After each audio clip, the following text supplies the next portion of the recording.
Avocat de Marc Dutroux, micro de Laurent Van de Berg. Ils seront donc 5 juges à décider. Nivelles.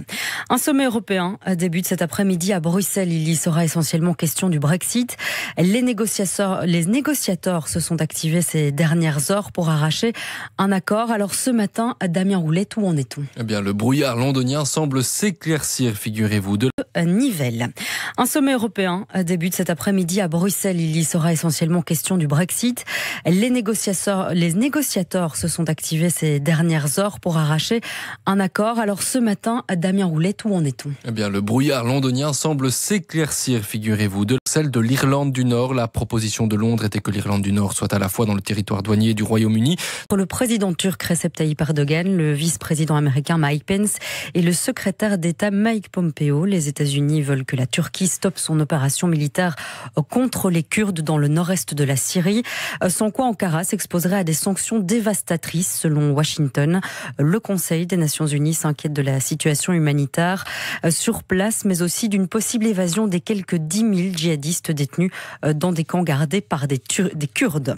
La Catalogne vient de vivre sa 3e nuit de violence. Les militants indépendantistes protestent contre les condamnations de leaders séparatistes jusqu'à 13 ans de prison pour les déclarations d'indépendance d'octobre 2017.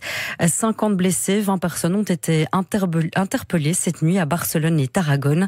Des actes condamnés par le président catalan lui-même de la Catalogne, Quim Torra.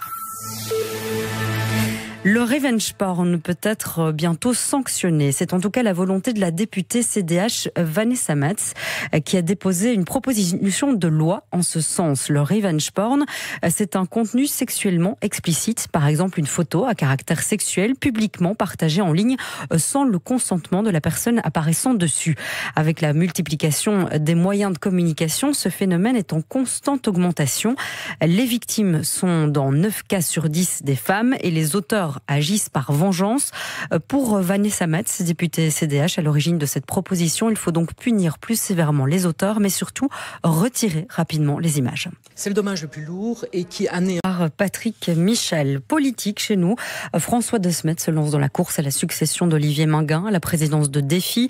Rappelons que ce dernier quittera la présidence d'ici à Noël. Les candidats à sa succession ont jusqu'à dimanche pour présenter leur candidature.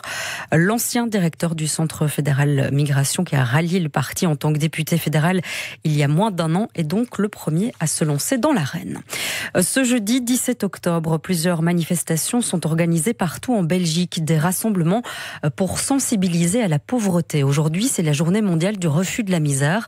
Cette pauvreté, elle peut se traduire par des difficultés à se chauffer. Il existe des aides financières via des centres, mais le manque de moyens est criant pour pouvoir aider tout le monde. Et pourtant, les demandes ne font qu'augmenter. Reportage à la Maison de l'énergie à Charleroi. Juliette Pitichy y a rencontré Tamara. Bonjour. Bonjour madame. Si Tamara, signé de Juliette Pitichy et Pierre Ouidard. Et c'est ici que se termine ce journal. Je vous souhaite une excellente matinée à notre écoute. Retrouvez toute l'info. Brexit, hors notre Brexit.